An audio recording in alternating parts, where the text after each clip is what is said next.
Assalamu alaikum wa rahmatullah. My name is Mahmoud Abu Sham'a, and I'm making this video today about the Foreign Pharmacy Graduate Equivalency Examination, the fpgee. And the reason behind me making this video is that when I was applying for the exam, I was looking for online resources and like looking for reviews, what people thought about it, how past questions, ideas, and honestly, I was not satisfied. I didn't find what I was looking for. I got a little bit more confused than I was before. So I made a promise to myself that if I pass, that I will make a video in which I will share my experience to everybody, hoping that that can help people actually pass the exam. So here I am doing the promise. So first of all, let's talk about what the exam is. The FPGE is an exam in which the questioner wants to know through the exam if you have been studying pharmacy back home, whatever country that you come from, you're claiming to be a pharmacist, your paper saying that you have been studying pharmacy, and now is the time for you to prove that. So your mindset should be expecting questions that are going with this pattern. So the exam is not designed to figure out who's the best in pharmacology or therapeutics or medicinal chemistry or pharmaceutics or whatever, drug delivery, whatever you might think about. That's not the point. That's not what they're looking for. They are trying to figure out if you are a pharmacist, if you have had the material study, whatever that you've been doing, that the pharmacists in the United States have been exposed to the same thing. You studied the same pharmacy. So the questions are going to be so many about so many things, but they're not going to be from space. They're not trying to know if you're the best person in one topic. They want to know if you got the grip of pharmacy. So you should think about that all the time as you're studying. Do not lose your time trying to do things that will not help you. So focus on that, and that should be the cornerstone for how you study for this exam.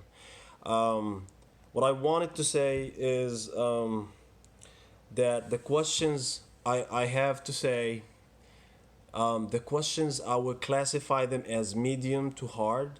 They're not that hard, and they're not from space. There is no questions in which you will find yourself having no idea what they're talking about, or having four answers that all looks the same and they can all be the answer. That's never going to be the case. Questions are so accurate. So my personal advice to you, like this is the first thing that I would say. The first advice is that when you read the question, please be specific and accurate as much as you can. Read the question twice, letter word by word, and letter by letter if you can, because questions are so accurate and any word can change the whole meaning.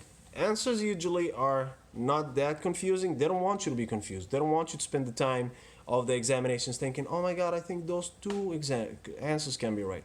They don't want that. The time is right on top, right on spot. Like you will have time just enough for you to finish, maybe like 20 minutes or 25 minutes after. So they don't want you to lose your time trying to figure out things that are not really like the matter. Think about that the questions are going to be clear, but you're going to have the knowledge. If you don't have the knowledge, you're not going to be able to answer. But if you have the knowledge and you keep thinking, oh, there's probably a trick in here, that's not the kind of exam. It's not like that. Questions are not that hard, as I said. I would say they're medium to hard, more like leaning to the medium. As long as you give it enough time and get enough respect to the examination, because it's a big exam. I don't care where you studied or how good you were. This is an overall pharmacy examination. It's a big exam. It puts you on the board of the best pharmacists in the world coming here to the United States trying to practice. So you should know that this is something big. Put your time in it. But it's not from space and it's not impossible. Not at all. Actually, passing rates are awesome. Like I think it's been always within the high 80s and 90% all the time. So that is about the questions. Now, resources. Where do you study for the exam? So when I started looking up resources, I found out that there is like, I would say at least three, like a few resources actually were out there for you to choose between. And I had a limited time. I didn't have much time to think and ask everybody what you think is the best. So I just went for this one resource, and I'm gonna share it right here with you. It's the APHA Complete Review for the FPGE. This book, for me, was more than enough. That's all I needed. It talks about all the topics. It's clear. It's awesome. And then it has questions in the end of each chapter, and those questions are so into the topic. So if you get a good grip of the topic, and if you do the questions, you're good. For me, my personal advice would be, because I have been looking online, I found myself joining a lot of groups here and there that talks about the FPGE. And honestly, I want to say that being not focused is probably not gonna help. I'm just gonna say what it was.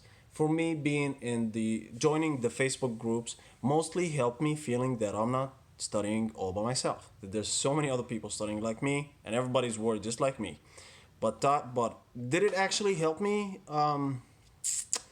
Like examination wise, some questions were a total waste of time. Some questions were so hard, 50 or 40 people would answer, and none of them would know the actual answer. Everybody like be like, "What's the answer? What's the answer?" And that would take your time, take your mind, take your energy, and put you in a situation in which you feel that, "Oh, I'm not enough. I don't know the answer to this question. I'm not enough for this exam." So thankfully, at one point, I knew that that was the case, and I pulled back, and I just studied this. And whatever time that I had, that I would be wasting, well, I don't want to say wasting, but any time that I would be spending on those websites, I made the decision to take that time and spend it on this book. Instead of reading the book once, I read it 5 times. And I'm telling you, if what you're looking for is what I was looking for, because I was looking for passing. And this is something extremely important that I haven't mentioned. If you're not looking for passing, maybe this is not the video for you. If you're looking for 150, 140, 130, this is not the video for you.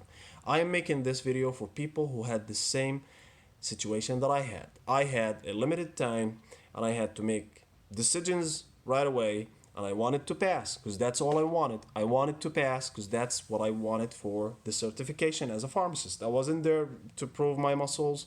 I was just trying to pass 75 at the score. That was my aim. Thank God I didn't even get 75. I got better, way better than 75. So I'm just saying that that's why I'm feeling confident making this video. I was stuck with this. I finished it so many times. If I show you how it looks like from the inside, this is how it looks like, because I did dig in this book. So don't waste your time with a lot of groups. Questions are not going to be from space. If you have extra time, then my advice to you, go do the pre-FPGE. That's what you need to do. The pre-FPGE shows you how the questions would be. Sometimes shows you the topics they're going to be asking about. I did the pre-FPGE, and it was such an amazing asset to anybody who wants to do it. So that's my advice. Do not waste your time in groups, especially questions that has so many people not able to answer. There's no past questions out there. Use your time wisely, be confident, and you probably not going to have a problem with the exam. Moving to the next thing. The time of the exam. So I think it was like 7 hours with the break. I just want to say that the time of the exam is not that long, and you shouldn't be laying back while you're doing the FP. There's no laying back. If you're a person like, I would say, so I would describe my opinion, my experience. I read the question at least twice, word by word, and then I look at the answers once or twice. For a person who uses this, so I don't consider myself fast, and I don't consider myself slow at the same time. I'm like medium to slow, and for me, it was awesome. Time was perfect. I got like 30 minutes in the end. I could check the questions that I wasn't so much sure about, and I just felt confident. So don't be fast and don't be slow. Use your time wisely. Focus on each question. And a very, very important tip. This is a pharmacy exam. Everything in pharmacy almost is supposed to be a part of it. So if you get a question that you get stuck with, like a biostatistics question, let's say, or pharmaceutical, or whatever, medicinal chemistry, you don't really know the answer, and you spend a lot of time on it, I wouldn't do that. Because first of all, this is a question. This is an exam of all the topics. So if you're not as good in some topic, you don't have to fail the exam. Just go to the one that you actually know that you can answer. And so that's one. Two, some questions by nature takes a lot of time and they have little weight. And you technically, if you're trying to pass, you should look for the things that can help you with the weight, that can help you pass. So focus on that. And if you find yourself stuck with a question, skip to the next question. Get back to it if you got time, but don't get stuck. Don't get stuck. Exam time, we talked about it. Resources, we did mention it. How to read the questions, we talked about this. So technically, this is everything, guys. Um, I passed first time. It's not scary. Just get a good grip of the exam. As much time as you have, get a good grip of pharmacy. Go there knowing that you can answer questions. Do not get stuck to any topic or any subject. Read the book. If you were gonna do what I did and you're gonna buy this book, use all the time that you have to reassure your knowledge and not get it confused. Do not get confused and do not get scared. The exam is not that hard. And if you guys have any questions, just post them below. I'll be happy to help. And I wish everybody good luck.